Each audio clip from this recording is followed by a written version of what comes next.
Hello， 大家好，我是阿鹏。今天我们用大虾给大家分享一个非常好吃的美食，这也是我们店里面卖的非常火的一道菜品，相信很多人都有吃过。这样做的虾仁炒滑蛋，虾仁爽脆 Q 弹，而且鸡蛋超级的嫩滑。但是为什么你们在家里面做出来，鸡蛋总是又老又难吃呢？今天在这里我就详细的教会你，它的做法也是非常简单的。接下来跟着视频一起来看一下吧。首先我们准备适量的大虾，正常来说一份6到8个蛋，我们准备大概10来个虾就可以了。接下来我们将大虾去掉头部，去掉虾线，最后再去掉外壳。如果嫌麻烦的话，我们也可以选用处理好的虾仁。我们将大虾全部的去掉外壳以后，接着把它放在案板上，采用平刀法在虾仁的背部开上一刀。我们将虾仁开背以后，这样更加方便后续的烹饪中，虾仁更好更快的成熟和入味。而且虾仁开背后成熟的样子会更加的美观好看。大家可以看一下，我们将所有的虾仁全部的改刀成视频中这样子就可以了。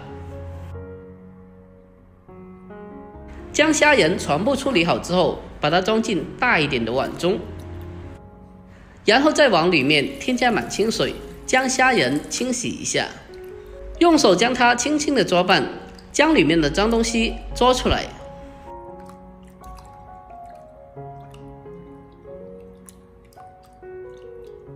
将虾仁第一遍清洗干净以后，再次的添加清水给它清洗一下。我们在清洗过程中尽可能的将它多淘洗几遍，直到里面的清水变得清澈为止。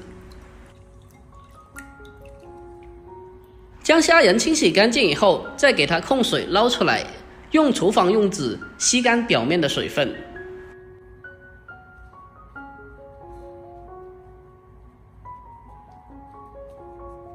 将虾仁吸干水分以后，再把它放进碗中，接着我们开始腌制。往虾仁里面添加适量的食盐，还有少许的胡椒粉去腥，最后再添加少许的玉米淀粉，然后再用手给它轻轻的捉拌一下，让里面的所有调味料充分的化开。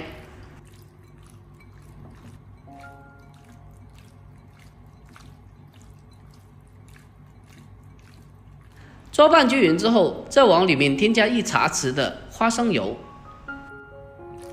再次的用手给它捉拌几下，把它捉拌均匀，进行封油处理。腌制好之后，再把它放进冷藏冰箱冷藏半个钟头，这是虾仁爽脆 Q 弹的关键。接着我们再准备少许的小葱，将它改刀切成小葱花。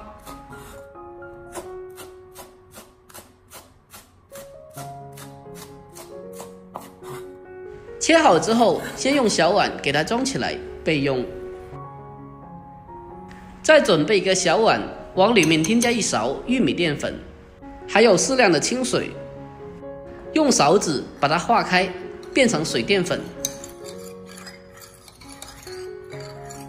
搅拌均匀之后，先把它放开一旁。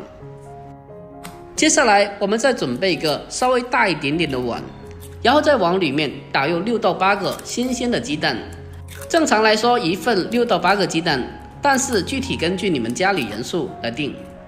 然后蛋液中再添加适量的食盐调味，再把刚刚调制好的水淀粉也倒进来。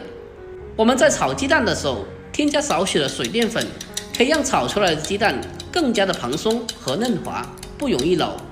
这个也是为什么很多人炒滑蛋总是炒不好的一个关键了。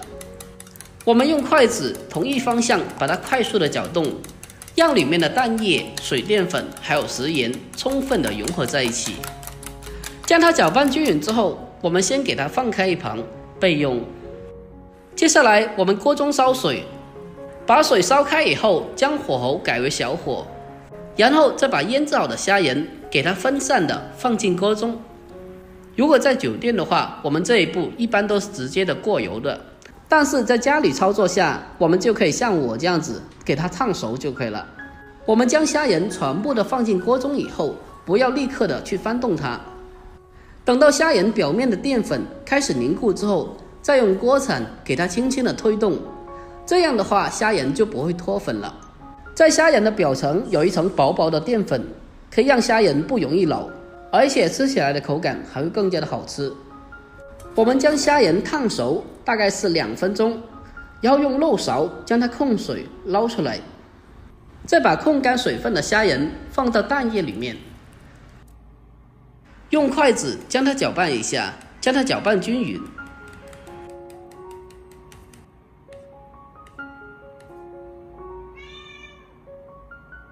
接下来我们重新起锅，再往锅里面添加少许的油。油热之后，我们再把鸡蛋液倒进锅中。在这里需要注意，我们开小火给它慢慢的煎，把鸡蛋的底部煎至微微的定型，再用锅铲给它轻轻的推动，让上面没有凝固的蛋液渗透下来。像这样子重复的操作，让里面所有的蛋液都变得凝固。在翻炒的过程中，我们一定要全程的开小火给它轻轻的翻动，避免大火造成鸡蛋变老，干巴巴的就不好吃了。因为这道虾仁炒滑蛋吃的就是这个嫩滑的口感。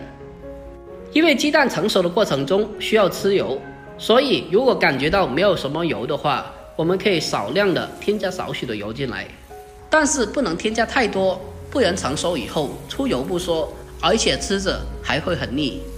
所以在烹饪过程中，鸡蛋和油的比例一定要控制好。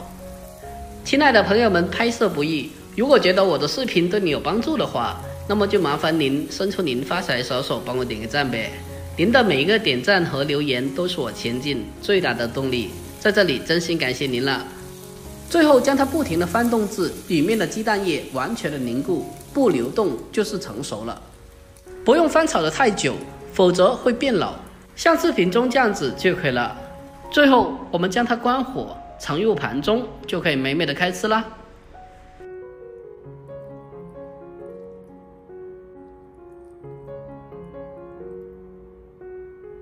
最后再撒上少许的葱花，点缀一下。就这样一道非常简单又好吃的虾仁炒滑蛋就制作完成了。这样做出来的虾仁晶莹剔透，而且入口爽脆 Q 弹，而鸡蛋又非常的滑嫩，一点都不老也不腥。关键的是营养还特别的丰富，无论是老人或者是小朋友都非常的适合的。主要是做法还非常的简单，相信你看过以后都已经学会了。如果您也喜欢的话，可以收藏起来哦，改天也试做一下。好了，今天视频就到这里，喜欢的记得点赞关注、留言并转发哦。我每天都会更新不一样的家常美食，我们下期再见吧，拜拜。